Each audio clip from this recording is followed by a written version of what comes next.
Yes, thank you once again for keeping it MwasuzeMutya. Tulina emboozi endala olwaleero, and today we are targeting the girl child mu struggles ez'obulamu to make it in life ze tuyitamu naddala when it comes to the job market. Yes, tulaba nnyo stories zaawo omwana yaba atetenkanya okulaba nti ayimirizaawo obulamu okusoma akumaze, ayinza okuba ayise mu bugubi okutuuka waatuuse n'atuuka kati ng'anoonya omulimu. Bangi musanga ebizibu bingi, emiziziko, okusomoozebwa nga bwe mwagalako ate emirimu egyo babafuukidde ekizibu. So all the struggles we got through as we struggle to make it in life, mukyala gwe tulina olwaleero bimu ku byagenda okuba ng'ayogerako. She is finally a married woman running her own business, but she can't forget to remember the story that made her who she is right now. Nga tulowooza ati nawe omwana oyinza okuba ogenda through the same, ne how you maneuver through it. Kyetwagala leero okwogerako. Good morning, Rebecca. Tusanyusa okulaba. Bwe ng'olabika otambula otudde tofunye nakkakuba wadde. Naye ne oba wakedde leero kabaddeko. Kankubyeko era katono. As I was trying to enter inside here. Okay. Oli otya? Chindi, beautiful. Kale. You look beautiful too. Thank you. It's a Monday. Ku Monday tuli okulabika beautiful. Naye sanga ku Wednesday. Olabe mbaka. Yes, bakuzaala eri ewaffe Masaka? Nedda nyamu. Nzaala Butambala Gomba. Teva muto. Ebutambala. Awo. Gomba Butambala. Yeah. Nsangibwa. Okay. Enzaalibwa. Ozaalibwa w'okulidde wo? Nedda si we nkulidde. Waddukayo manga? But banzaala Lubaga Hospital. Nenzaalibwa mu Lubaga. Mukyala Alice Kayiira era ng'abeera awo e Lubaga we nasomera era we nakulira. Ate we namala okusoma kati awo neneeyongerayo. Tuyongerayo tatenkanya obulamu? Tenkanya obulamu. Okay. I understand taata yafa. Yes, taata wange yafa nga nkyali muto. Taata yaffe yatuzaala abaana bangi. Tuli abaana over 19. But mu mama wange tuli mu basatu. So taata waffe yafa nga tukyali bato ddala. Kati we yafa ng'omukulu yenkananga myaka emeka? Omukulu yalinga like 10 years. Mu mami wo oba bonna? Mu mama wange. Mu mama wange. So taata waffe n'afa, mama waffe yali akolera mu UCB. So natambuzaako up to nentambulako nze up to like senior 6. Yes, awo natandikira okulaba bwe yafiira daddi waito naye nakutandika kusoma oba wali osoma? Nali nsoma naye n'atutambuzaako mami n'agenda maaso ng'atuweerera mpaka UCB we baagiggala, Uganda Commercial Bank baagiggala mwe yali akolera. So kati awo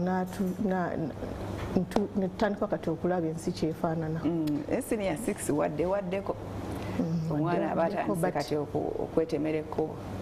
But even again era yali struggle nene kubanga a single woman looking after children nakyo si kyangu kubanga omulimu si gwegwala nti gwali gumuwa nnyo. Mu banka yali akolanga nsala? Yali akolanga secretary mu banka. So yatulabirira batugoba school fees. Mu kaseera ffe tetubulako ku school fees batugoba. Naye twabeerawo mpolampola. Nze nno nali ntunda nno ebintu, ntunda kasooli. Ng'oyiiya? Kubanga oluusi ekyokulya kyabulanga. Nagiyiya sinetunda kasooli, oluusi netunda ku mivumba. Naye nsobola okuleeta ekyokulya waka. Awo nga Essex ewedde oba? I was throughout, like from when Daddy died up to senior 6. Naye ate era nagendanga ne mu church wa Pastor Kakande. Pastor Kakande yatuyambako yatuyamba okutupushinga. Yes, akuwayo akasente, oluusi n'akuwa ku magezi, oluusi n'ababudaabuda. Yes, so that's how life went on. So when I reached senior 6, nabeera ku ssomero nga owulira abaana nga bagamba tugenda nnoonya emirimu ffe tugenda kukola nze ngenda kukola mu dduuka lya mama wange nze ngenda kukola wano nze ngenda kati nga nze mbeera nebuuza kati nze ngenda kukola ki nga sikirabawo kye ngenda kukola so but again in the vacation nagenda nensabako omulimu in a supermarket eyo ku kyalo naye tebansasula oba wali osabye volunteer nga omanyi oba abantu abamu ndowooza abaala batogwana kufuna ssente naye twagenda mu supermarket eyo ne tukola omanyi supermarket you work almost late in the night yes but they weren't paying nga baali bakusuubiza nti bajja kuwa nga baali basuubiza nti bagenda tuwa bajja tuwaayo 10 buli mwezi nga bakuwa n'akamere naye awo batansasula tawo nenvaawo olwokoleddeyo emyezi emeka nakolayo ng'emyezi 2 naye ate basasula ate nga nkeera violate ate tebasasula ate nga ekigendo kyakyakufuna kasente kuyambako waka so ne wabawo omuntu aŋŋamba ate waliwo omulimu omulala waliwo abaagala abakozi mu town mu hardware so that's when now I moved to the hardware yali ya mu China so when I moved to that hardware mwabeerangamu abakozi bangi abapanga ebintu ababiteeka mu mabokisi ababeera mu store ba accountant so nze mu China yanteeka ali ku side y'aba accountant ndabe engeri gye ba I help out where necessary and I learn from them so awo ne wava obuzibu kati wajja olunaku lumu wafuna omukisa omukyalina nakuwa omulimu nga togumanyi nagumanyi nga sigumanyi yanjagala bwagazi nga wonoosiima obusiimi omuntu nonoonya department mwemuteeka tagenda situla bintu tagenda kukola ki nga the best you can do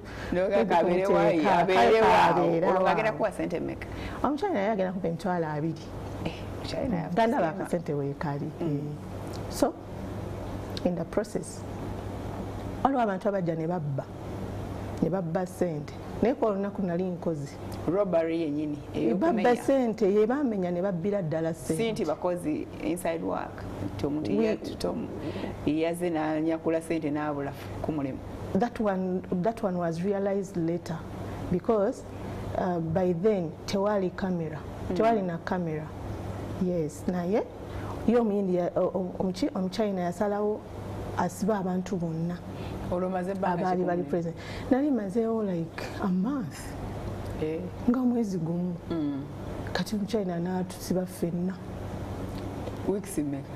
n'atuzingako ffenna n'atusiba ddala n'emyezi nga 6 nga tuli eyo mu byokusaaga luzira batusibidde ddala ebyaddala naye tebannatuwozesa okitegeera buli muntu ali eyo agamba sinze baguddeko theft yes naye in the process after like 6 months tebannatuwozesa olwo omuchina ate n'azuula amazima ng'abaali bazibbye yafuna ndowooza olugambo yes abaali bazibbye n'abakwata omuchina n'atuta nabo yali yabasiba ababba yali ate yali teyabasiba nga yabasonyiwa alabira ddala enjobe kubanga in a working place ebiseera ebisinga wabeerawo abantu ng'oyo waba akoze ekintu tosobola mulaba nti yakikoze yaba oba alinako feva ku ye abanga tosobola mutegeera nti yafuna trust yes nga yafuna that so omuchina yamala n'akirealizinga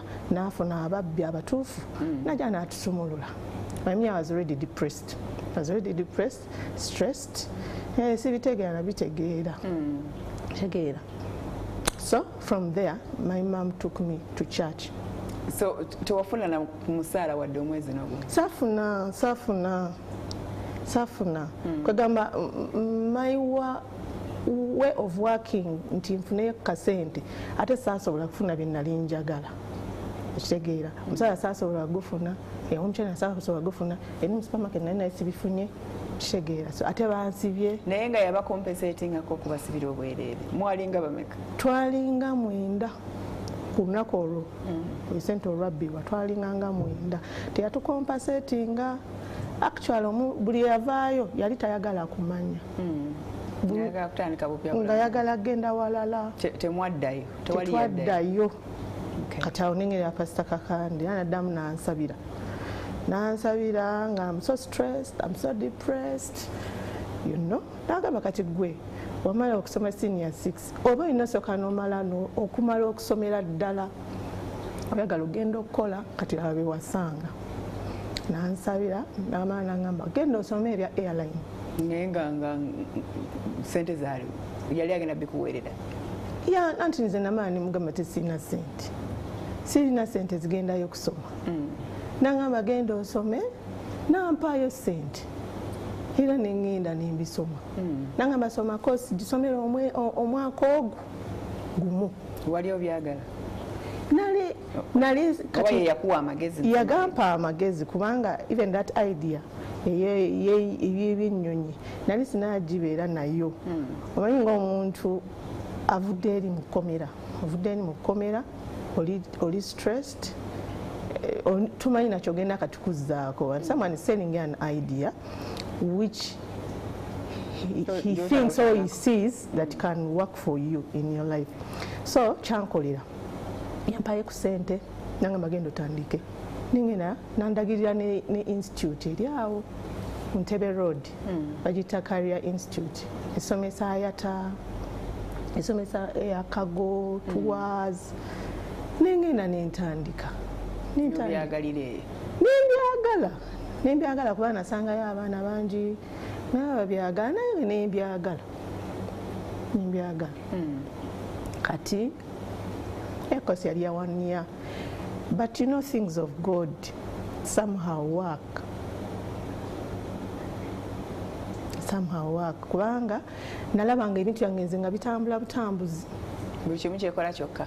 Nga naye byekola naye omanyi nze mu ssomero mathematics yali yankuba wala. Toli weka? Nze nakyawa okubala. Nga tekulina kyekukoze? Nga saagala kubala, asomesa simwagala. Kubanga nali sibitegeera. Nga sitegeera kubala. So kati ne wano kwalimu? Kati nze we nawulira ebyennyonyi ne ngamba Mukama yeebazibwa. Muno temuli mu kubala. Bannaye kyanzigwako azifu wali obisomyeko. Ate kuli okubalako kwali kwagenda wala nga sikulabangako. Kati onodduke mu ssomero? Ate nga sina kyakukola nga is also a way out. Tolina option endala yonna, tosobola kusuula engeri mu secondary twakolanga. So omwongo n'obutegeka tugenda kubala? Obwongo ne mbutegeka naye maama naye yakuwalula. Yakuwalula. Nakiriteekinga paka bye nakiyita. Kosi ey'omwaka ogumu wagisomera emyaka emeka? Nagisomera ng'emyaka nsomera ng'omwaka gumu n'ekitundu kubanga we had to retake. Olaba eyo kosi eya airline Canada nga wenatulana ebibuuzo bya UNEB oba PLE kakati mu Career Institute ebibuuzo by'ennyonyi tutula bya Canada era biva mu Montreal. Era institutions zonna ezisomesa nga wano olaba wano ku Career Institute ezisomesa ebyennyonyi ffenna tutula olunaku lumu mu nsi yonna, tutula olunaku lumu ekigezo kye kimu. So abayita ne bayita, abatayita ne babiddamu. Naye it is a very tough exam. Ibwana eba yansi yonna. Ate nno bw'ogiyita oba osobola okukola mu nsi yonna. Mu nsi yonna osobola ogenda e Kenya n'osaba, osobola ogenda Tanzania n'osaba, osobola ogenda mu America n'osaba, osobola ogenda Canada n'osaba. Kale you are recognized worldwide. Right. So paka noyita okufuna emirimu? Kati awo nempita nenvaayo kati nengamba kati ntandika kunoonya mirimu. It was not easy. Wano wonna ng'osoma tewagezaako? Saagezaako kubanga like I said fares was tough. Ate these airlines or tour companies baagala nnyo omuntu alina experience. Gy'otayina? Gyesaalina. Kati wali ogenda gijjawa? Mu supermarket?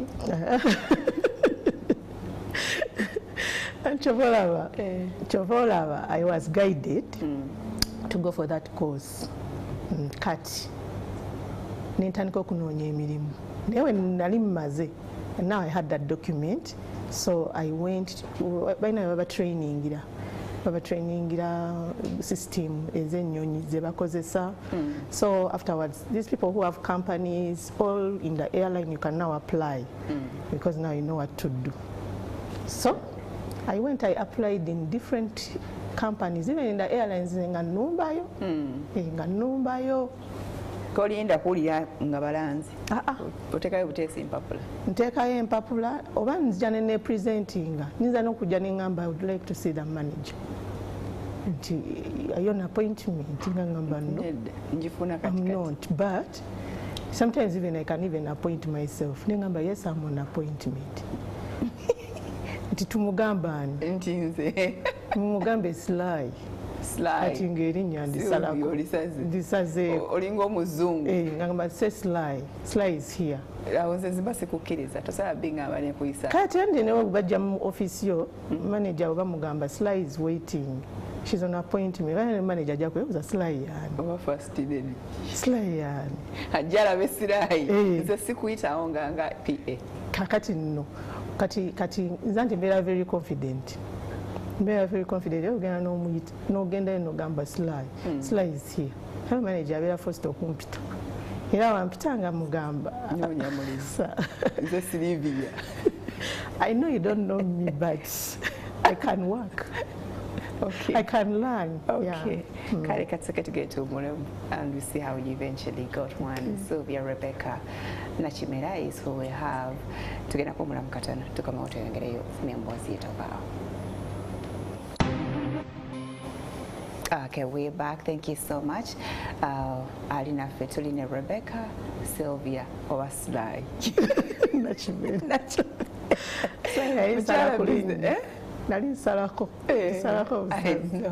Yes, Sylvia is here with her own story. So watambule kumala bangashi for you to eventually land a job? So natambula no kumala emyezi nga mukaaga. Si mingi. Anti they wanted experience. Anti kati omuntu omutuukako n'omugamba I want a job. Nga tolina CV eri awo. Ba nga tolina wanene nnyo gy'olaga gy'okoze. So I met some gentleman who gave me a job this time round. Nze mukonvince nga ne mugamba I can learn. So nenkola awo nakolawo emyezi nnoza nga mukaaga. It wasn't easy though. Yatandika mpa obusente naye butono. Nali ndowooza obusente butono bwe 15 zezo zennyini 15 naye ng'akugamba ngenda kuwa lunch. Olwo ng'okola ki akukoze bwatyo lwa butaba na experience alinga akuyamba tutandikirako awo nja kukola wonoba oyize then tujja kuwa sente ng'abalina ze bafuna ate bannange bo baalinganga mu mitwalo nga 7. Kale nga ndaba bankena lwako naye sirina kyemmanyi but let I learned. Obeera mugundi mu kampani omwo oba osobola okuyiga. However, wabeerawo ebintu bingi ebijja bitugwako, especially when you are working in a place where there is a lot of competition. People compete in different ways. Abamu bacompetinga kale abakimanyi bulungi nnyo akusinga omusaala, abalala abamanyi nnyo takuwa opportunity, takuyigiriza, abalala esobola n'okuba n'empalana, just empalana oba abalaba ng'oganjiza maybe maaso ga boss. Wali oganjiza? Era nali nganyiza. Bw'atalina experience namusaala oganja? Sirina experience naye nali nganjiza. Nganjiza bo kye bayita boss okubanga neegwanyiza. Yes, as much as I knew nothing. So but truly la boss era yali aneegwanyiza lwakuba nti yali takireeta direct nti oba nkwana ngenga afuba yakwasa omuntu mbona akutraining yakwasa omuntu nagamba akutraining naye nga nawe bwampadde okuntraininga naye yeegwanyiza boosi so nga takusomesa bulungi akusomesa alekayo tabinsomesa bulungi kuba tayagala mbiyige oba oli awalowooza we naabiyiga nja muyitako Yeah. So empalana zaabeerangamu awo, abamu baloga n'okuloga. Yes, abamu baloga n'okuloga to unfavor oba okubanga ise kale olaba nga ate alolusa kusinga experience naye ate naakuwalana olw'ekyo. So my first office wasn't good also. Wavaayo olw'ebyo kavuyo buyaako? Navaayo olw'obuvuyo obwo, bosi ayagala ono, ate mukyala we abitegedde, ate alumbye, you know, and I was very tiny, nali katini nnyo. So ebintu by'okulwana nze I'm not there. Baali baze kusabula gwe? Yazze kunsabula. So nga wayina ebizibu gwatamanyi byokola? Simanyi byakukola. Akasaala akatono. Okay. So but an opportunity was given to me. So awo nensaba nejjayo nengera nensaba ewalala. Kati ewalala wasiibula nakusiibula? Saasibula because whatever was happening wasn't good. Yeah, saasibula. So nengena in another company. The good thing I liked there, wabakubuuza jjukira nakuba nti neeno nali nsoose nali ngizeeyizeemu. Yes, so when I went to ask for a job in another company neŋŋamba mbiyize. Olina experience ya myaka 3? Kati now I've been akakubuuza, so do you know what to do? Do you know how to make bookings? Ogamba yes I do. Nakuwa computer booking nakayiga akuninkateekawo. Nagamba so how much have they been paying you where you have been? Ya 5. Nagamba mitwalo nsanvu. Nagamba okay, me I'm going to be paying you 900,000. Ekitegeera. Nengamba thank you. Nagamba ngenda nakuwa lunch. Nengamba thank you. Nengamba kati olaba singa neeyogedde obusente obutono singa kati alabika yali yongeddemu na 15. Kitegeera. So sometimes ebintu ebimu weeteekayo obyeteekamu. Oyinza obyeteekamu ate nebikukolerayo. So awo nawo nenkolerawo for like 6 months. Kati airline nejja, airline ya Air Uganda nejja. And someone told me waliwo airline ezze bagita Air Uganda. Nengamba nengenda genda nsabeyo, nengenda nensabayo.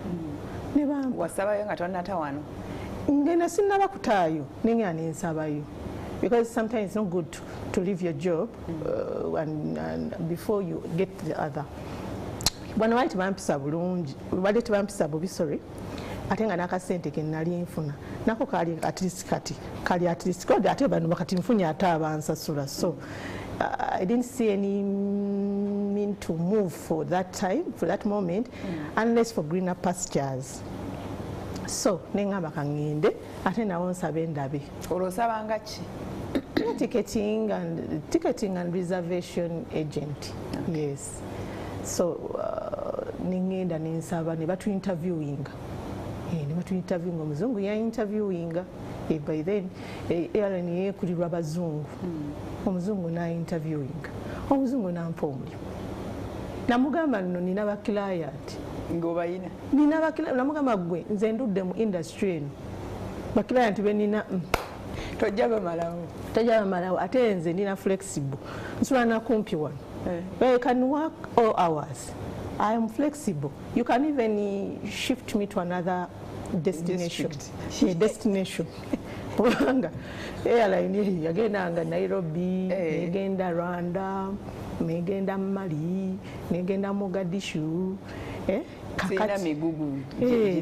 Kati nkugamba ndi so flexible ate n'ekyokukola nkimanyi. Aye ne bakasitoma mbayina kati gwe onneetaaga kubanga nina bakasitoma. So omuzungu nampa omulimu naŋŋamba when do you think you can start? Nakyo kyali kibuuzo. When do you think you can start? Ngamba I can start after a month. Kuba nkyetaaga okusooka okuresigninga eno bulungi nendyoka nzija. Olwo akasente keekubisizaamu? Gwe airline yali ewa ssente nga mpe, especially ng'olina experience. Gwe ojja n'obalagako nti olina experience bakuwa ssente. Ate oba olina ne documents eziraga nti wabisoma bakuwa ssente. Baali bampa nga bampa $3 million. but that was now before taxes. Baba bakusazeesazeeko over taxes okakana olinga mu million nga 2 n'ekitundu, which was okay for me. It was. At a time, yeah. So nembera mu airline tukola, it was fun. Then later I got married. Nakolayo for like 6 years. Okay. Then I got married. You wasanga munere yo airline. Sije namusanga. Omwami wange namusanga mu church. Wa Pastor Kakande. Je namusanga. Akutegeeza bulungi. Kakati. Yes, akuntumye. Nenda teyangamba Yesu akuntumye. It was actually, you know, when I was in that church of Pastor Kakande. You were there from when you were a little girl? Yeah, when I was a little girl, I've been in that church from when I was a little girl. But then, twanisanga nyimba ne mukwaya, tuyimba, tuweereza. So that is, I think, when my husband noticed me. Yes, kati najja nankwana. Nomuganze wendi nina experience. Nemugamba like when mba mwekwana oyinza okubuuza, tell me about yourself. Tell me about yourself.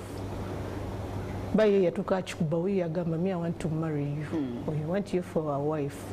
Yeah, kakati you tell me, are you engaged? Are you seeing someone, or you are not? Mugamba, I'm not seeing anyone at the moment. Yeah, I'm not seeing anyone. Nanga, I want to marry you.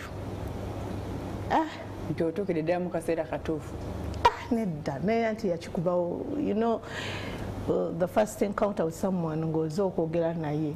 Waliagalira akulimbe. Nenjagala ankwaneko yeetoolole. Ebiseera byaggwawo dda. Kwa nali mistaken nzo okubeera client. Actually nali mistaken nzo okubeera client. Wanyina engeri gye njiggamu ba clients. Yes, I'm always hunting for them. And I thought this was a client actually, because he told me he wanted to talk to me. Yeah, Yakuba. Yeah, think on your dog church physically. Okay. Nangamba, I would like to talk to you outside church. He go, oh, fine. I like no customer. Yeah, but when I went to sit down to talk to him, I realizing at atona abadde mulamwa mulala. Yeah, abadde mulamwa mulala. He nangamba, I want to marry you. No so can ogana. Nangamba naye, I want first as faster. No, it's actually after ngo oba amaze okuwangalako maybe in marriage no gamba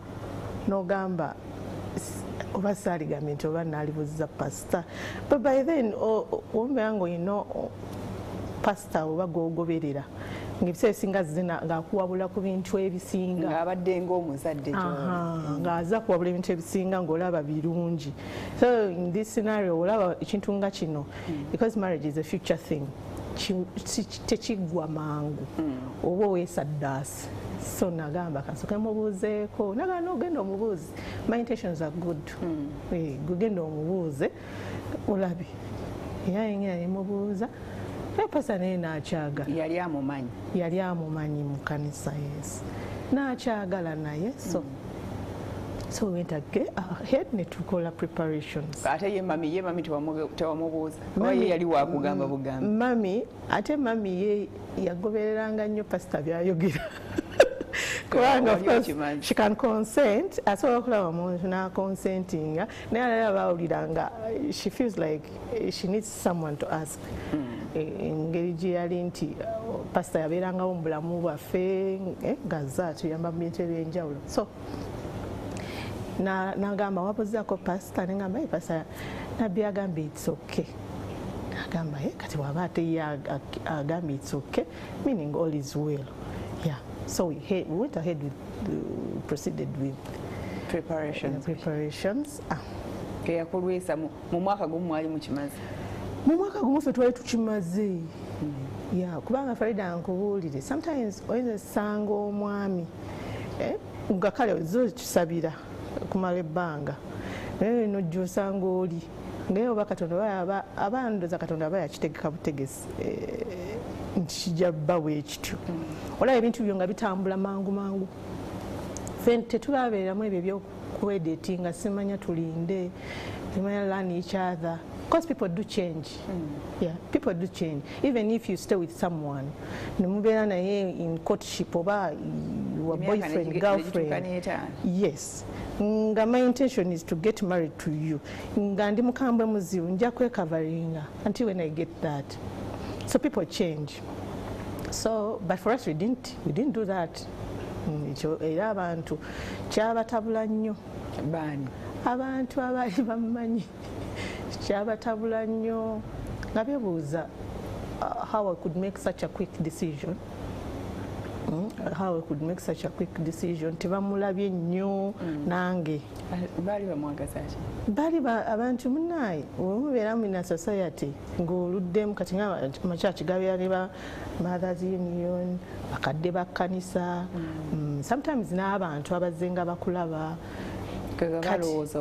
balowooza mpapye naye nga gwe ogambwako saawe naali sigambwa omuntu abeere mulava agambwako guba gukusinze gwamugamba. Especially someone has come and said I want to marry you. It is tekisangika kisangika nnyo ennaku zino. Ennaku zino kisangika naye by then kyali tekisangika. Era nebbanga lyogerera mu siri eddene. Siri eddene. Uganda Airlines there's a jojus. Sebbanga litwogerera muli akakati. But anyway gwe oli wa mukisa kyantambulira bwe banja bagira mu ange eyo naye nga ye kyabaza akimanyi. Kati era netufuka kati awo nafumbirwa nebagamba toddamu kukola ani omwami n'otuula kale kyasooka nekinyigamu because everyone would ask why. olwawa nsonga ki awa kagamba you know things of marriage are different. Eri nsi ndala nnyo teri si yakuno si yakuno bwofumbirwa olwatandikira wayakikugamba before marriage. No, before the wedding, because for him he was working and he's still working in URA. Yes, he works in URA and I was also working and he was seeing me working. Teyakunyegako nga temunnafumbirigana nga tetunnafumbirigana teyakyogera kukola nga nkututte. Tojja kukola nga nkututte ekyo teyakyogera kati akyogera after marriage. It was tough. Kogwenti olwojjukira abakadde b'ekkanisa abagamba nti oba opapye nasooka neŋŋaana naye engeri kyali nti kyali fresh. Pastor akibaddemu anno ne president ow'eggwanga nga naye akirimu. President naye yajja ku mbaga. President gwali awo ku kyaki ya Pastor Kakandi. President Museveni yajja, ministers bajja, omukolo gwali gw'amaanyi. Kitegeeza omukulu munene. Yes. Kakati all those aspects, I looked at all those aspects. Kantuule. Kubanga waliwo ekintu ekijja oli akugamba I'm going to give you everything you want. I'm going to provide everything you want. That was his reason. Sira lwaki okola buli kimu nja kikuwa. Hey, everything you want, just speak. Nti kino nze nja kikuwa. N'omusaala nja gukuwa. Yadde bakuwa meka. Nze nja zikuwa. You see? Kale kyanyigamuko nti lwakuba nalina career to follow. Yes, nalina career to follow. Ne pastor wamubuuza n'agamba ne pastor namubuuza n'agamba tuula. Ate kati pastor bwe namubuuza kati pastor yatunulira naye aspects nnyingi. Omanyi waliwo ebintu ebibaawo nga biri fresh. Omulimu obadde oguyina yes, omwami obadde omwagala, embaga obadde ogisabira. obulungi obadde obusabira like having a good life obadde obisabira.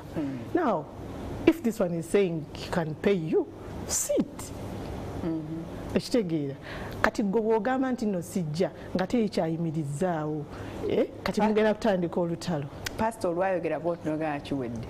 Edda yayogera kale kyanyigamu ng'omuntu, but for respect purposes nagamba okay kubanga byonna mbyagala, omulimu ngwagala, omumarriage njagala kubanga buli mukyala yina yagadde marriage and basing on how I grew up. Kino ekya marriage kyali kiweesezza ewaffe ekitiibwa. Ekitegeera engeri gye nagendamu yeri eweesa ekitiibwa. Kati byonna nga mbitunuulidde neŋŋamba kale nga kati nswaze mami, ate kakati president yazze, ate kakati pastor ku church, ate kakati kale muli munda mutima ng'oyiro oyagala okukola nga mpula njagala kukola nga ndaba it's too fresh. Outside forces nezikusinza amaanyi. Nezinsinza amaanyi. I had to resign in pain. No woman doesn't want to work. No woman.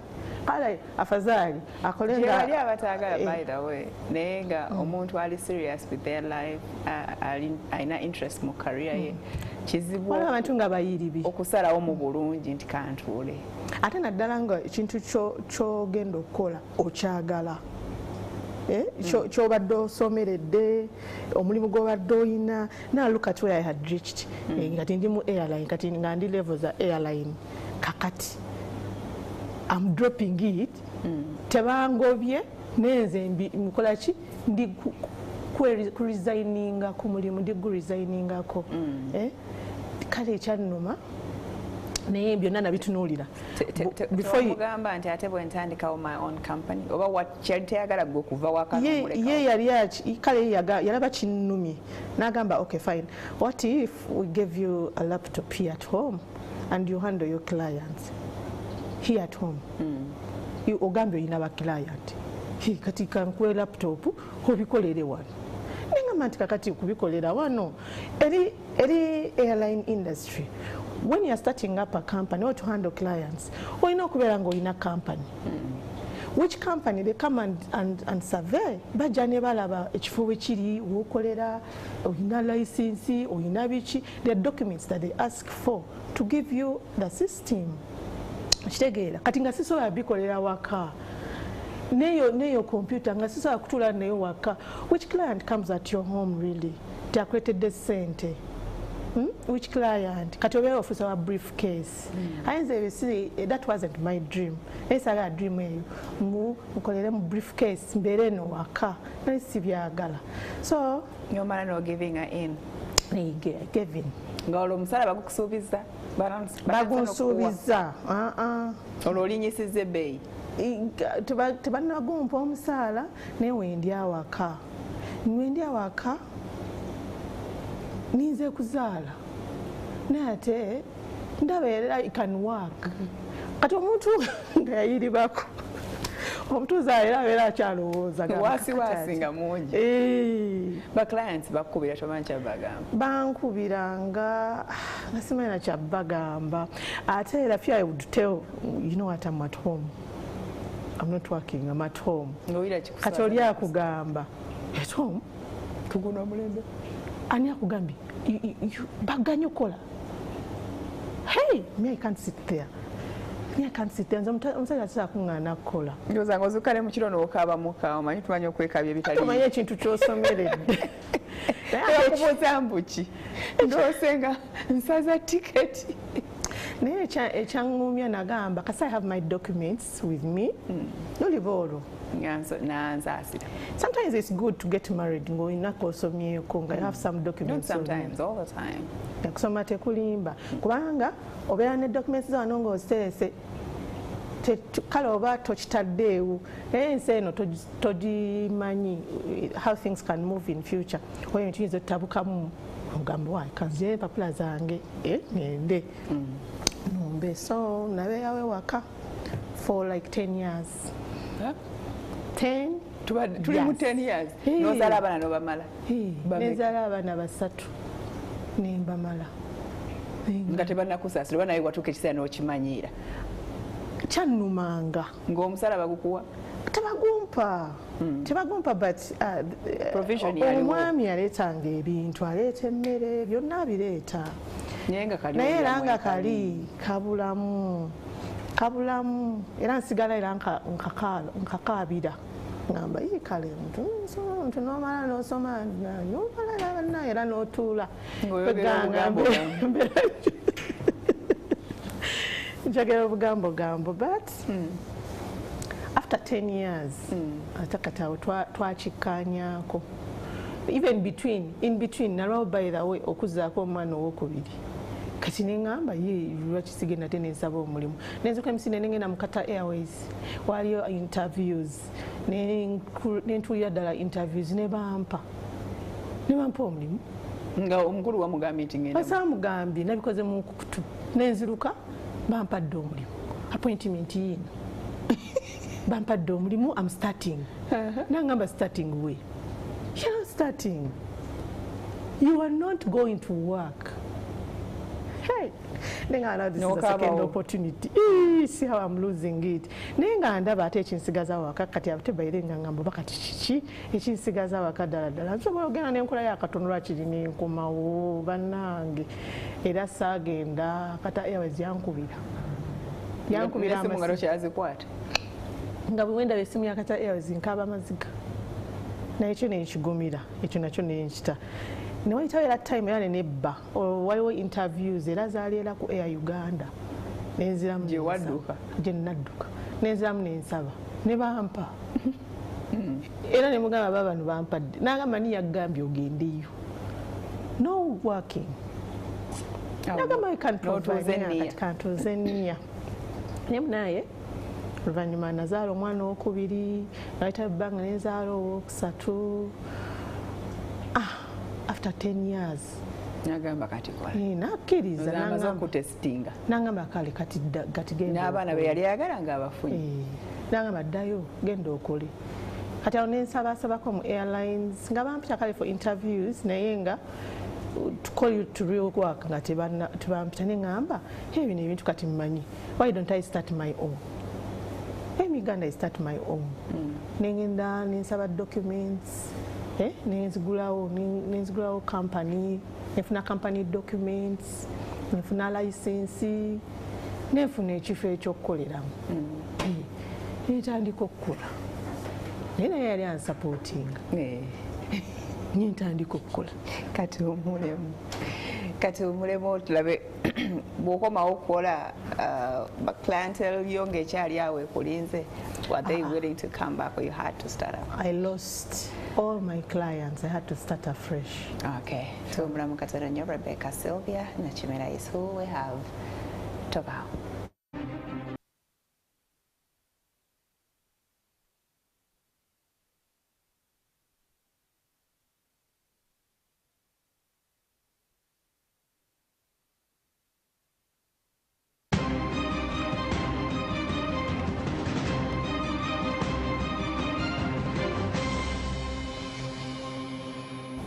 Okay, thank you so much for keeping it MwasuzeMutya. We hope you're good. Tuline Rebecca trying to tell her story of how she survived in the job market. You were lucky nti giwagendanga omulimu wagufunanga. Gufunanga kuba nalina favor gufuna nayinanga favor naye when nagenda nentula these interviews, several interviews kuba kati naye saagala nti obange nensaba na tour company nali ndabanga njagala airline ng'egi nali nagirinnyeemukko neŋŋamba na my level of airline sigenda genda ate kusaba mulimu ate mu tour company kati ate bamala okukkiriza okukola ate emirimu gibula jabula wakola interviews for how long until you accepted let me start my own? Anti kati kino ekyomwami okuba nti yali anzikiriza okukola kyandeetera ekinyegenyege nasabako nga like 2 months And they called me for interviews. I did the interviews, and they told us to wait. But me, I didn't wait. I didn't wait because I saw I was wasting some time waiting. Nenga why don't I start up mine? Nenga nefuna company documents, nefuna place, aukicotorio. I started small. And you know I had lost clients. For the 10 years, in this China clients, I had lost clients. So, marketing. Because I was now like a fresh person, but I knew what to do. I knew what to do. I knew where to get what.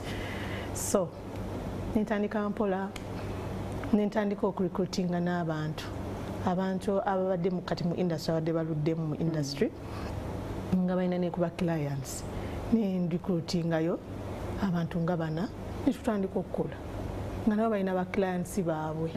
Yes, so agenda okulaba ate bo balina ba clients ekintu ne kikwata abantu batandika okujja naye nabanga ka place when nali nga kaali katini nenkyusa to a bigger place. Netandika okuemployinga te njagala nnyo abakyala, njagala nnyo okuwagira abakyala. Wajjukira bye wayitamu? Bye nayitamu. Yes, njagala nnyo okuwagira abakyala. Era otuuka mu kampani yange, most of them are ladies. Yes, I like supporting ladies.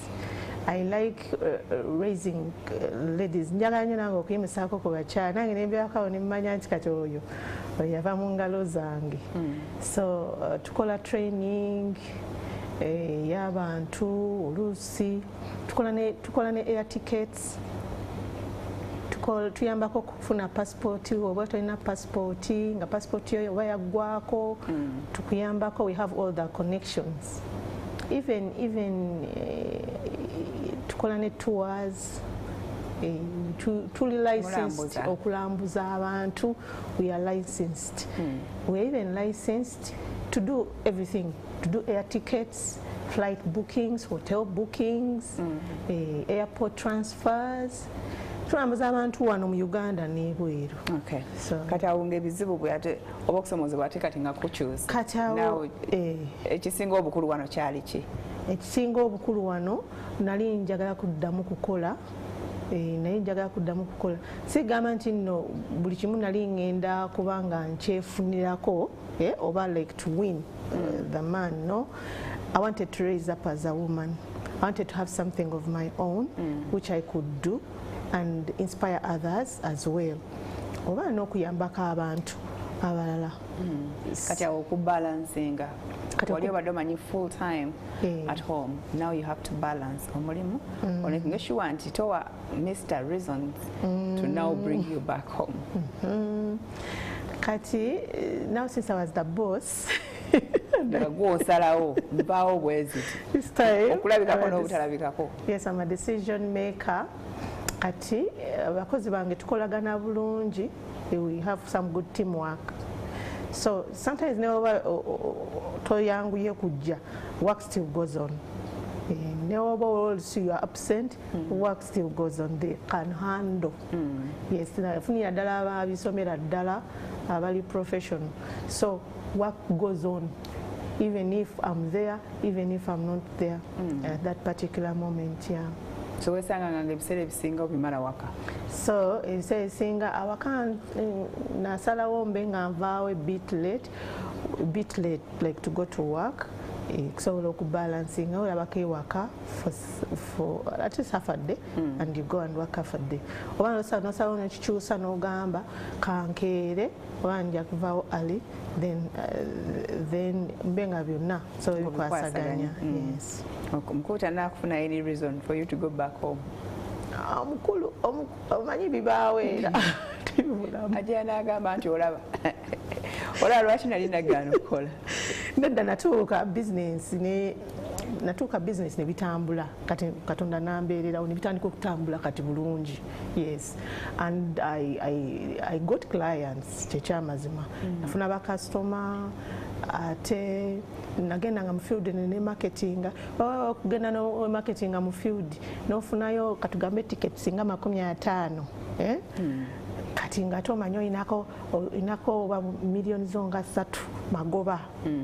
The way you can move oba oyagala kasitoma omudelivering mangu ate amagoba gobeerego nago mangu. Kati ate oba okyali awo another thing comes in which is also bringing an earning. Kati ogenda okaba nga okikubye nnyo kati attention no jiteeka eno ku mulimu ate kati nga buli ssaawa oyagala ogiutilizing ne bakuzuukusa nyabo manye ennaku yo. Kati ate newaka n'obanga ate abandoninzeeyo naye oba tokingenderedde lwakuba nti what clients who really want you nga ye tasasula nga toliiwo. Yes, nga yagamba nzasooka jje. Yes, ate era nemba ngenze mu field to market myself, I usually tell the client I can deliver, I'll handle you myself. So yagala otuukirize bye wasuubiza. So mbeera njagala ntuukiriza ate ne bakasitoma bano bw'otuukiriza n'omuwanga bwe wakigamba you deliver the way you said, akola ki aba akyagala. Yes, they want that customer care. There are those who want it and abagala okujja mu company nalaba ekifo nalaba watadde ssente ze shegeera. So abo nabo bakasitoma bwe batyo gye bali. Naye nga bwe tuddayo ku kya family bw'ogeraageranya especially mu times etulimu nti abaana baffe batwetaaga nnyo okubeerawo mu bulamu bwabwe waawo nga n'emirimu emirala girina okutambula. Olabawo enjawulo wakati wa omukyala atudde waka forgetting bukale yes I need to grow my career. Omukyala atudde waka n'omukyala akola nga bw'alina family. Olabawo enjawulo mu bantu abo babiri? Ndabawo enjawulo nnene kubanga bw'otuula ewaka katugambe osazeewo obutakolerako ddala n'obeera waka n'ogamba kanzale abaana nkuze abaana mbeere mu baana. Waliwo ebintu byoba toli exposed to. Yes, ate oli akola byali exposed to. Fine abaana obakuza naye ate jjukira obasindika ne ku masomero ogenda okusoma. Omwana tasobola mukuza bw'otyo nga gwe tokola. Olinga amugamba kati naawe ojja kukula obeera awaka. Ekitegeero olina mu encouraging okukola. At least have something you can do. Maybe even if you are at home. Beerako ekintu kyeweekozesa ng'ekyemikono ekijjamu ssente. Abaana obayigirize n'okukola. Okuba encouraging. Yes, nti si kusoma kwokka. Yes, si kusoma kwokka naye ate n'okukola nakwo omuntu oba weetaaga okukola olina okubanga you have something in life that you are doing. Nga toli awo nti wajja zaala buzaazi kubeera awo mu baana kyokka. Abaana bano bakula ne bagenda mu masomero. Naye kati bw'obalaba maama ng'akola oli agamba nange njagala nkule oba nange mbeere nga maama. Mbeere nga maama nange nga nsobola okukola ki. Abakyala bakola emirimu mingi egy'emikono awaka. Naye waliwo omukyala atuula awaka bannaye nga tasobola wadde okukola sabbuuni tasobola wadde ate no nga n'abaanira attention tagibawa. N'abaana kale nga attention talina nnyo love kubanga love ebiseera ebisinga abamu baba love tebaagiweebwa nga bato. Yakuzibwa mamawe nga mukambwe nnyo tiyafuna love eyo. Kati ate bw'akula ate ng'ali waka talina kyakola. Ali awo azaala buzaazi keera kumakya kusiimula nnyumba kwoza bintu kwoza ngoye kugolola talina kirala kyakola. You must have something ky'osobola okukola ekivaamu ssente. Naye abakyala abamu beesuulirayo gwannaggamba wadde ng'omwami akuwa beerako naawe akantu koolina obumeeza batereka bwaki ssente baba batereka zaaki. Wafunanga akameeza? Nafunanga akameeza naye akameeza kange ke nafunanga ka mwezi. Ng'omwezi omwami akuwayo ssente ayinza okukwata obanga akakadde otetenkanya. Nagamba tetenkanya kati you cover up whatever you have not been doing. Nze mbeera njagala nnyo omuntu ng'oli mukyala owawaka naawe n'okola. Ekyawula abakyala bano ababiri akola n'atakola. Nze akola mbeera more exposed to different things. Naye abayeseewo issue ey'okudiscussinga we can discuss. Ne waba mwami wo nga kale katugamba akola nga there is something he wants to discuss with you. Asobola kudiscussinga naawe bulungi nga obeera updated. Ne bwe mbeera ewaka sobola kubeera updated. Do a lot of reading, watch a lot of things. There's a lot of things on the internet. That's if kikulimu. That's if kikulimu. Ne waliwo oli omukyala nga ye oba ali ati yasoma nnyo kale ebyo bya reading tabiriimu. Ate mpola by the kigenda kikuvaamu. Kati waliwo wali following up ng'olaba n'amawulire okulaba ebintu byewettanira bintu birala nnyo. Oguba n'oggwamu waliwo ne butuulamu ne bubanga obustopinze. Abamu ne bakugana omusajja ayinza n'okugana emikwano. N'obeera awaka n'ogubira ddala nno. N'oguba. You need to be exposed. Oba oli waka, have something ky'olimu. Oba oli mu kibiina ky'abakyala muyina bye mukola. You know, was surviving through those times. Nabeera waka. Neera walaba nga si yeggwe. Nga si yenze. Nabeerawo naye nga ndaba si yenze.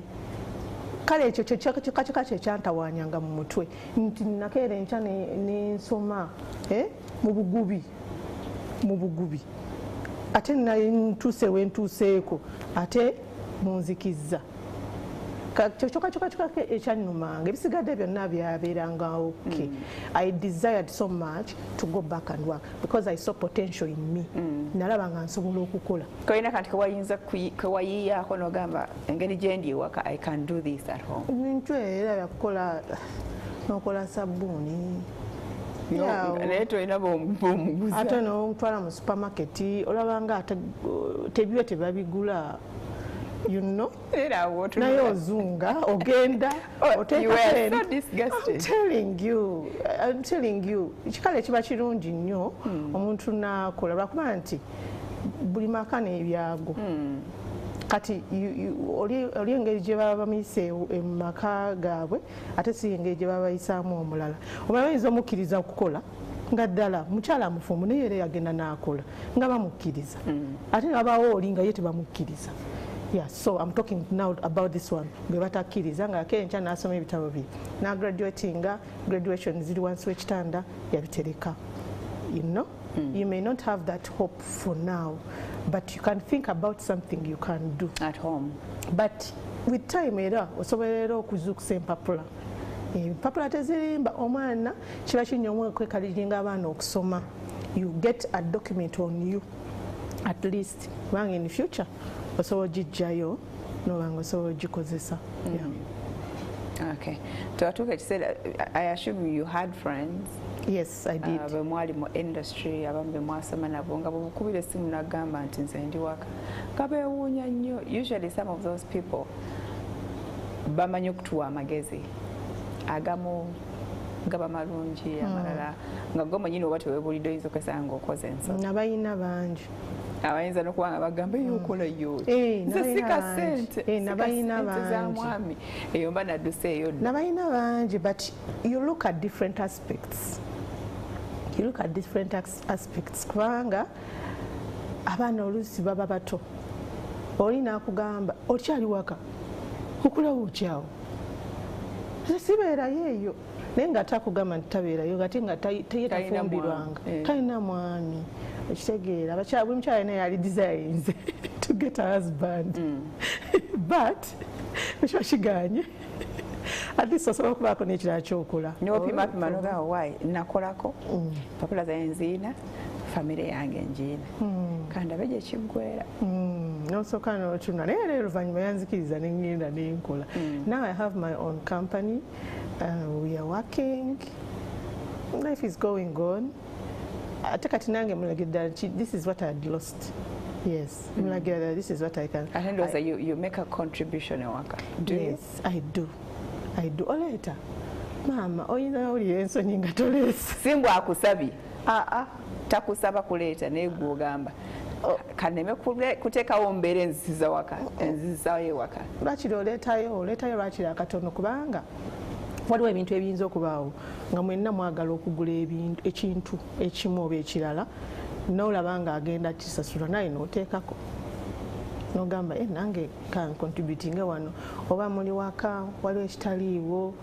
Ate ffe abakyala ebyo ebintu ebitonotono ogula nga sukaali nnyaanya butungulu nyama nva ebyo ebyo you buy because tolinda kugamba nti bigule oba obiraba nti tebiriiwo buy them. You may not buy in large amounts. Why not? Naye weetuma osobola okwetuma kino tekiriiwo. There are things you stop even asking. Ngamba kino sikyaddamu kyogerako akuba nange nkola sikyaddamu kyogerako. Let me just see it and buy. Yes. All right. Abaana mwe bali abanoonya emirimu bambi and basanga okusomozebwa kungi. What would you tell a girl who's just finished school? Ngali awo anoonyeza office ku office n'obwoya bunatera omugwako. Maneuvering otya okusomozebwa okuli wakati omwo naddala abantu ababa making advances bakama baffe batunoonyako emirimu. Ekisooka omwana omuwala olina okubeera careful ba ensiisi ennyangu ate era some people take advantage of you, especially when you are in need. Bw'oba onoonya omulimu ng'omaze okusoma oli mwana muwala saba omulimu but wisely, be careful. Yes, kubanga osobola ogamba sirina experience but I can volunteer. Kale kambeereko wano kankolemu like a month mulabe engeri gye nkolamu mulabe oba mumpa oba temumpa. Then if you are given chance then you fulfill the chance. Kozesa omukisa ogwo okulaga ky'olinawo. Ebiseera ebisinga basobola okukkiriza n'okola nabo ne bakuwa omulimu ne baba tebakusasula gwe ng'onoonya yes ng'onoonya kimu experience. Ate abalala oyinza okugwa ku mulimu oba ogusajja guli awo ne gukwegwanyiza engeri gy'oba ofaananamu oli n'akwegwanyiza n'akwana. Don't take it easy. Because sometimes weebuuze omulimu guno naakagutuukako sina nagumalako myezi 5 omusajja awo nankwanye anjagaza ki nawulidde ali namufumbo alina famire ye anjagaza ki. Just know talina gyakutwala era olaba such advances at least leave mulimu guveeko genda kati wakati awo wa desperation eyo ne patience waliwo okusomozebwa okulala kuyitirivu. Yes, some girls are raped. Okusanga ku mulimu akalimu bakakuwa sente bazikuwa eka gwe provider noba si gwe provider kale oliro oyagala bazadde bo batandika okulaba fruits ze baateeka mu mwana waabwe kati that time ddala mu moment ng'emirimu tegiriiwo can be very very challenging to most girls. But if you are defiled in that manner of need kuba kati mu defilement eyo osobola okufunamu ebintu bingi. Osobola okufunamu obulwadde, osobola okufunamu olubuto olwotayagadde because gwe provider ewaka. Naye you can stand on your leg n'ogamba ono omusajja no me I'm here purposely to work. Because I don't think if you stand on your 2 legs, n'omutunuulira mu maaso n'omugamba me I'm purposely here to work. I don't want any other business with you. Yes? The next thing ayinza okukugoba bw'aba takugobye ng'akuleseewo omulaze ky'olinawo. Yes, omukaliddemu so ajjawulira ensonyi. Ekyewuunyisa bw'abanga akuyambye n'atakugoba amanya how focused you are. Amanya you are focused. Ayina some level of credibility gy'akuwa, some level of attention gy'akwalaga omwana olabika gy'agenda wala because are very focused. Omwana omuto to resist advances of a man who is providing for them. Nakyo si kyangu. So kirina credit gye kikuwa nga bw'oyimirira ku magulu go abiri n'ogamba no, I'm here purposely to work. Any other business with you, sir, I kindly request not to do so because I'm here purposely to work. I have children at home. Ntikatugende wa taatawo and you work. Anti kati abamu bigwera. You don't give in easily. Kuba we giving in easily.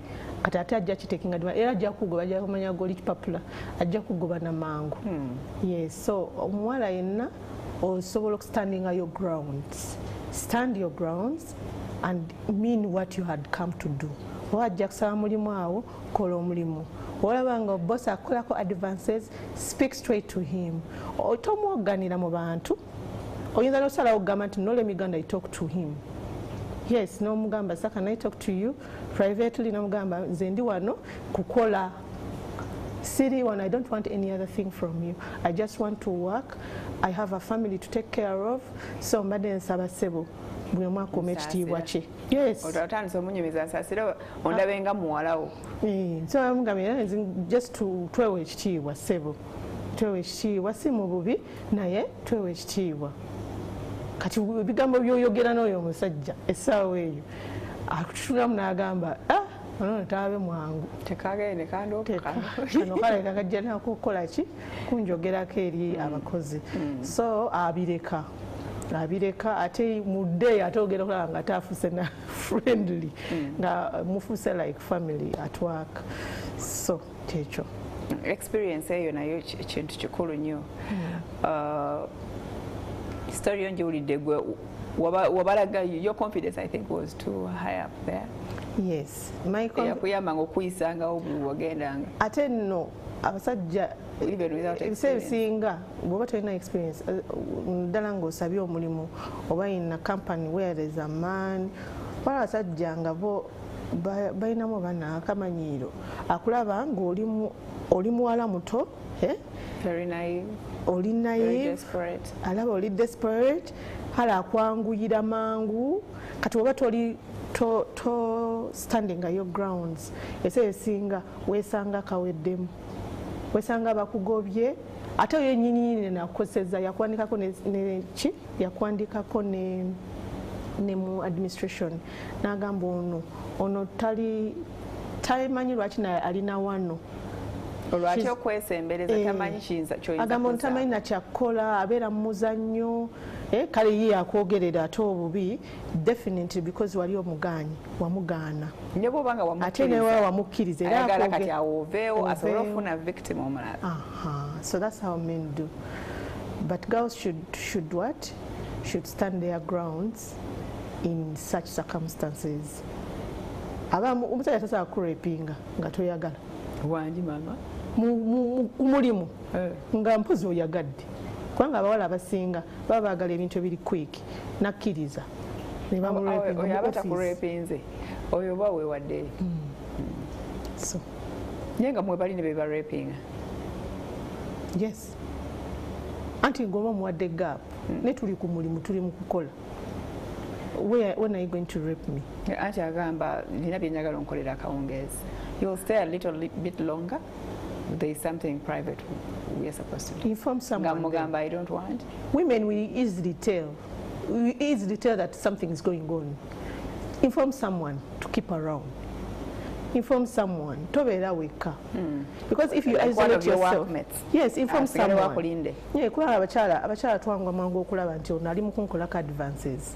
So if you tell me after work I need you to stay behind because I want you to do this or that, no. Tojagana, but you inform someone that I'm going to be staying behind. Please stay around.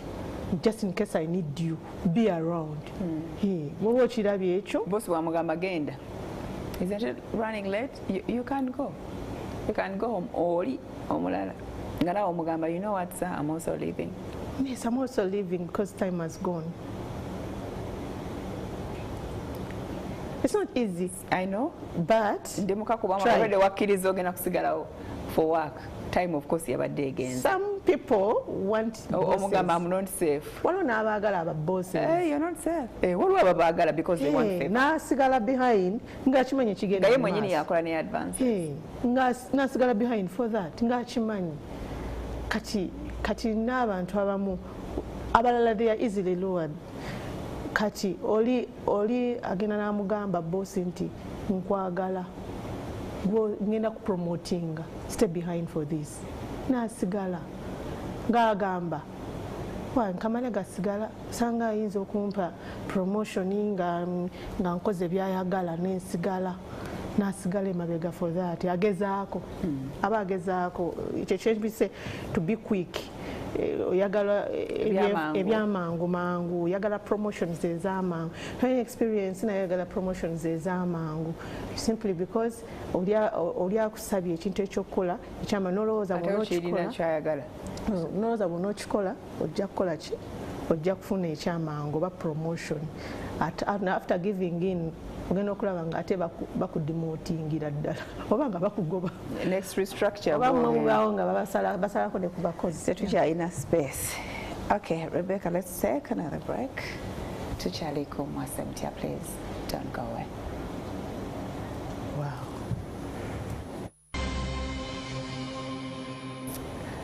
Alright, tuli mu mboozi oba mu kitundu kyaffe ekisembayo eky'emboozi ya Rebecca Sylvia Nakimera. Teweetekako lya mwami. Manji. Okay. Yes. So parenting yakwanguyira as a young girl, you married oli mu myaka ng'emeka? I was around 25 years, yeah, when I got married. Parenting teyali nyangu. Teyali nyangu. You know, like I said, with marriage, it's now a new life. Everything is new to you. Adjusting ebintu bingi. Yes, ozadde abaana omwana omuzadde omwana we namuzaala my first daughter yafaanana taata we ali dark skinned nazaala omwana nga muddugavu bulungi nnyo nga esimu yange nga muddugavu lungi kuba ku baana babebi abeeru naye nga muddugavu lungi ng'afaananya ddala taata we kati abantu ne batandika as a new mother abantu omuntu abakumanyi ne bajja bagamba yazadde omwana wa black yazadde omwana wa black nize nakyaacceptinga kubanga ali mwana wange yali mwana wange ninzaala omwana wange kakati wange ate kakati wammwe n'omugumba gw'omanyire ddala nti nno omugumba nga naye akugamba lwaki ozadde omwana wa black lwaki ne kalwaki kaaliko abantu people criticize so naye nze tekyandetera kukyawa mwana wange kuba yali wange yali wange nga bamyaka emeka bakubuzeebuze abantu ab'enjawulo bantu nga banjawulo olina ajja okulaba ku bebi n'agamba ngaate oyo muddugavu yalinga gwe basuubiza nti ngenda buzaala omweru. Very insensitive. How would you even make such a comment? Yes, people would make such comments, but me, ekyekishangana kwagala mwana wange. Yenza mwana wange sigala mwagala. Nyendoza kuwokubiri ng'ogamba Mukama nnyamba kabeeyo nga keeruyeru. Munnange nno owookubiri nazaalira ddala omuzungu. Ne bagamba kati ate omuzungu wamuggyeewa. Nazaala omuzungu. It was also another challenge. Bakubuuza omwana yayeruse eki? Nga bambuuza kati they were commenting that a child si waffe si wa mwami kuba yayeruse kubanga ye mweru oli nazaala muddugavu kati balina omwana omuddugavu nina kubeera nga nzaala abaddugavu throughout nga kiringa ekyatondebwa tinze nja kuzaala abaddugavu bokka mpaka. Yes, naye babuuzanga ono omwana si waffe but of course the DNA would tell. They anyone. Took the child for I don't know if they took, I don't know, but that was the comment they made. Others, abantu n'abantu obuntu kale generally oli walaba omwana omweru ate n'alaba ono gwe nasooka okuzaala agamba ate ono mweru ate ono muddugavu naye bibaawo eba nkola ya Katonda. Katonda ye yasalawo nti ono gw'onoozaala n'aba bw'ati ono gw'onoozaala n'aba bw'ati. Tewali n'omwaki aba akitegedde nti ngenda kuzaala omwana afaanana bw'ati. Era n'owokusatu era nazaala omwana nga era naye mweru. Yes. To prove to them it was only God's way of doing things. Naye abaana bange nabakuza bana babiri bafaanagana. Those are their twins. But my challenge in as a new mother was that gap between okuzaala ono omwana eyasooka noono owokubiri. Wayitawo bbanga ddene nnyo nnyo ekyantiisaamu. Was it a fertility issue? Yes, it was. It was a fertility issue. You know, when I first gave birth to the first one, nalwawo kuwona, so I think it affected the system. Nembanga. You had a normal birth? Yeah, no, it was a cesarean. Yeah. So nendowooza nti maybe it's the one that affected the gapping. Era neyo gapping nayo lwali lutalo to get a second child. Mimi nnyo abakyala be bayitamu. Wamuzaako nga myaka emeka? Namuzaako nga myaka 7. Wow. Yes. I can imagine. So kubanga jjukira tokola nigambye emirimu oba gikukyankalanya. You're at home all the time. I was at home. Kitegeeza toyagala kuzaala before other people. It was also another challenge in marriage as a new mother. Kyantawanya nnyo because no one can know what is happening. Oyinza n'okugenda n'amalwaliro nagagendamu nga mangi naye nga bagamba it's okay. They are saying you're fine. You're fine. Kale yali nkola ya Katonda. Naye nakyo kati olaba kati ekyo nakyo kiba kireeta disturbance in marriage. Oli aba yeebuuza lwaki tolufuna? Gwatayagala oba olina byokozesa. Bamanyi okugamba weesiba. Oba weesiba oba olina byokozesa. But it was just God's way of doing things. Naye sikyagala. Naye nange nalabayo nga nange kiri bwe kityo. Ate era kyatabulira ddala amaka. Neze sinobangako. Wagaana wajja kufumba. Nagana mukwano. I came to stay. Nze manyi gye nvudde. Sigenda vaawo. Kansooke ndabe Katonda gy'akizza. Wafuna olubuto when you found out. Tawayise emyaka 7 nange nendufuna. Kugambye omwami wange yenna ebyali byamugambibwa. Yakyuka olukyuka nga ogeza n'onjogerako n'olaba nakubulira buli yagamba ki? Tayagala njogerako nga tayagala njogerako. Oyogera ki? It was a very big testimony. Tokyava mu church or throughout that wait? Throughout that time of 7 years, churching efuse church. Pastor asabira nabbi nsabira omanyi nabbi kakandi nasabira abantu n'olaba abalala bazaala n'ogamba yiyi ate nze emu naye yansabira. After time God answered the prayer nendufuna. Ekyo ekigezo nakyo nekivaawo. Ekyo kyali kigezo. Even some women pass through that. Not some. Actually, yes. There are a good number of women going through that. Oli neebuuza oba nnabaaki oba kiki. Even go ahead to take abamu banywa herbals, abalala bagenda mu malwaliro, abalala bagenda mu churches to seek. Yes, abalala bagenda ne masawo to seek what? To seek a child. Naye nze nagenda Katonda. Nsiikanga naye nga ndaba nagenda ewa Katonda nengenda ne mu ddwaliro. Eddwaliro bakugamba birala naye ate era ne medications zotekinga era they don't help. So finally biyamba osanga bye byakulyamba okufuna. I think it was prayer. I think it was prayer because I used a lot. I used a lot of tablets. I used a lot of injections. But it all failed. It was, I think, a normal thing. Because of pressure. No pressure can say. Because of pressure, no solution.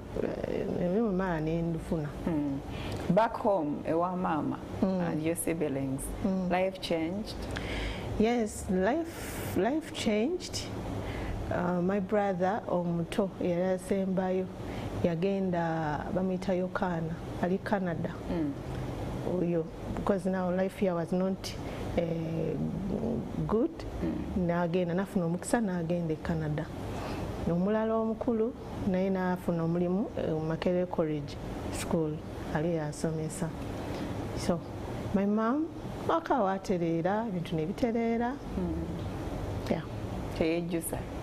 Inga mulaba around that time you're struggling to get it. No, of course every parent would desire.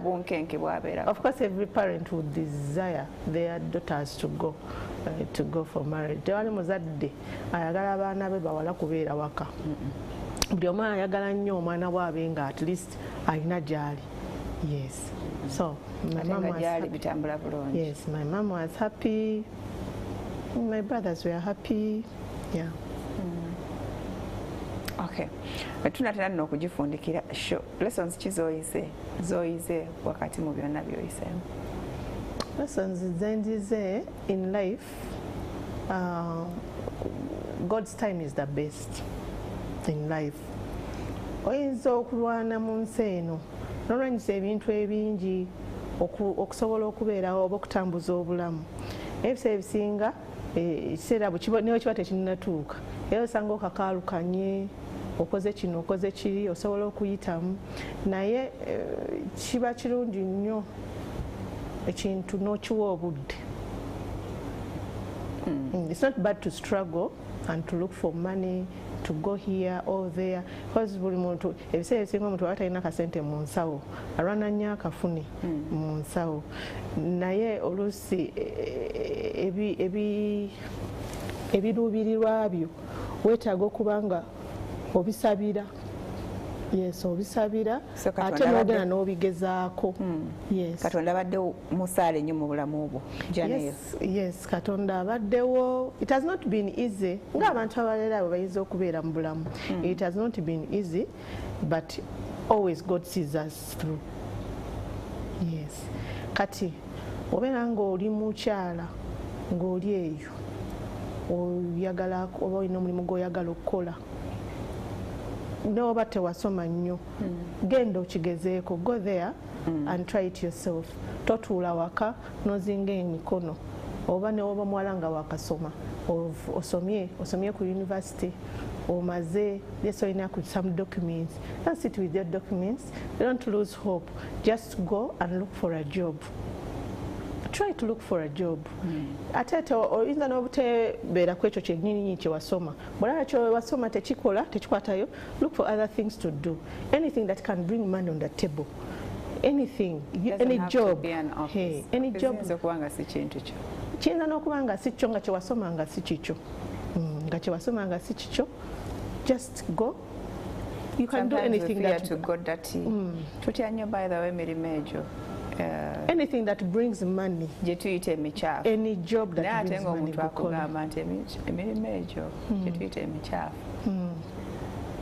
Bangi abagiwangaliddeko nga tegibafudde kye bali ate nga si be bantu b'oyisaamu amaaso naye nga batandika bali mu mirimu egyo emikyafu. Sente we ziri apparently. Twagala nnyo comfort. Osanga ka baby ka children katoka akamala university essuubi lyonna nga ne bw'omugamba ninawo kino naye nga kyakukwata asobola okukikola si kya mirembe ng'agamba ebyo si byenjagala njagala nga ntudde wali ku computer. I want to be a secretary. Twaganya akagamba ako secretary. Eka kubeera mu office. Nga kye kikulu nga ne oba omuwa kitono ko ku kiri kye bandimuwadde ayagala kubeera mu office. And it is a beginning. Of course everyone would want to be in a good place of work. Yes. Kiva mu kwagala kukola. Omuntu yenna yenna ng'oyagala okukola. It doesn't matter whatever you do as long as it brings money. Okimanyi osobola otuula mu office n'otafunayo wadde nga office n'otafunayo wadde naye ono omuntu ng'olinze musaala gokka naye ono omuntu agenze n'ayigga ba n'ayiriba n'osanga ng'ate akomyewo ne ssente mu nsawo alina transport amuzzeeka yafunye lunch wena obedde otudde n'ezo omusaala azaakuggwako dda ate olinze musaala gwa mwezi guno guggweko ate olwedde omwezi guno tetunaala gutuuka wakati tolina transport akuzzaayo eka tolina gamba n'omwezi okuggwako ne bakugamba tugira tugumiikiriza kampani teyakoze naye ono ayiribye n'ayiriba n'akola ekimugisayo ssente n'asitulirako abantu ebintu n'afuna ssente ye nga alina transport alina ne lunch alina n'akasente ak'okutereka oba ak'okuzzaayo eka. So temwenyooma abawala mwenna temwenyooma. You can work, you can make something out of yourself n'okulanga oli muntu wavunaanyizibwa ng'oweesa abantu ekitiibwa. ng'owesa ne bazadde w'ekitiibwa oba abeewamu ekitiibwa.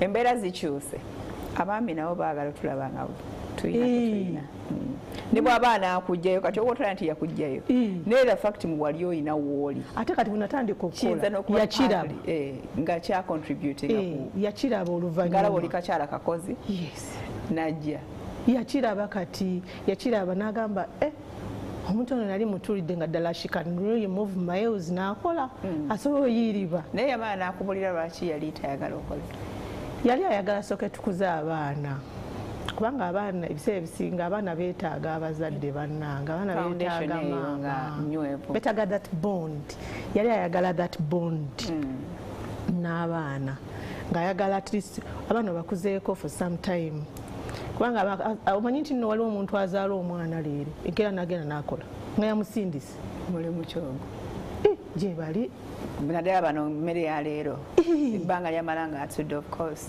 azaala omwana leero enkeera ng'ali mu ofiisi anti yamusindise ng'akateeka mu kaseera awo ng'akateeka awo ng'akola ng'alabya ddala okubeera ewaka kimuzibuwalira naye ate ne environment sometimes ku baana abo abawere teba nnungi so yakiraba oluvannyuma as much as okay he refused me but later when he accepted me nentandika okukola yakiraba nti kati omukazi yenna yeetaaga okukola yakiraba obeera awo awaka mubeera awo awaka oli nakugamba olinawo ataano awo gampi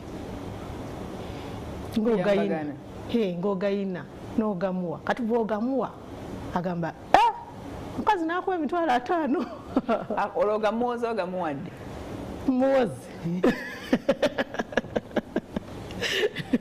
mba muwozi okuggyako ngenina banga oba nduddeyo ku mulimu oba ne musanga oba ng'anyiize nga yaneexpectinze okwanguwayo kati ng'anyiize okuba been late nga nange nina zenkozeeyo eno watandika okuyomba nga muwa akakadde sooka okwate naye mbadde mu bino akakadde kaako ate wakalanga kulikayo obufumo ojja busobola anti ojjawo kiri kavalinga kiri obusungu bw'abadde ayina aye naye omuwaako agamba abadde mutuufu akola ki abadde agenze kukola so muyambagana kati akiraba wano nga muyambagana mu bintu by'essente akuwa naawe omuwa akuwola naawe n'omuwola kitegeera ate buli omu n'addamu n'asasula munne kati awo yakiraba nti important for a woman to work. Okay. Olwo nno nkusiibula obadde okyagala obeerawo oba oyagala otumirako nsaba kutumirako tutumira ba obbi ne ba ogi naye ntumirako maama wange omulungi Alice Kayiira banyondaba ntumirako baganda bange mwenna Yokaana e Canada nkulaba tumirako Nabbi Samuel Kakande bannaye nkwagala nnyo webale kunsabira tumirako abakozi bange Maria Martha Maureen Noel Haizo enamba tumiddeko nnyo mbaagala nnyo mwenna tumirako n'emikwano gyange baweddeyo sibirawo otumira mwami bangi n'omwami wange mutumira tumira omwami wange Mr. Manji Joshua naye nkwagala nnyo n'abaana bange Joy Sam Esther balamu bange Ananda Shiba Christine batumiddeko nnyo wena nga tugenda tubbireko nga ffe abayingira obufumbo abakabuyingira magic ebadde ki bukodyo ki bwokosezza kiki ekiyinza okuyamba obufumbo okuwangaala ekisinga okuyamba obufumbo okuwangaala kweguyangana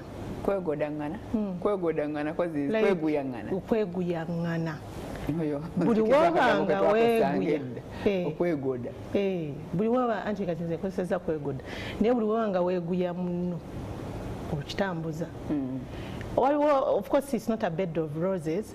Waberawo ebyo banyiiza. Sometimes are good, sometimes are bad. But even in the bad times, waliwo ebintu kino ekibagatta ekigamba nti even if what you are not going to separate, mujja nyiiga waberawo n'ensirika nno. Kuba buli omu yeetaaga munne. Kati omanya nti mwetaaga. No tayanguwa kukola decisions, especially when you are angry. When you are angry, you make wrong decisions. So, esinza okunyambako kwegoda ate no hanging in. Learn how to hang in most of problems. Any situation that comes, whether good or bad, learn how to hang in.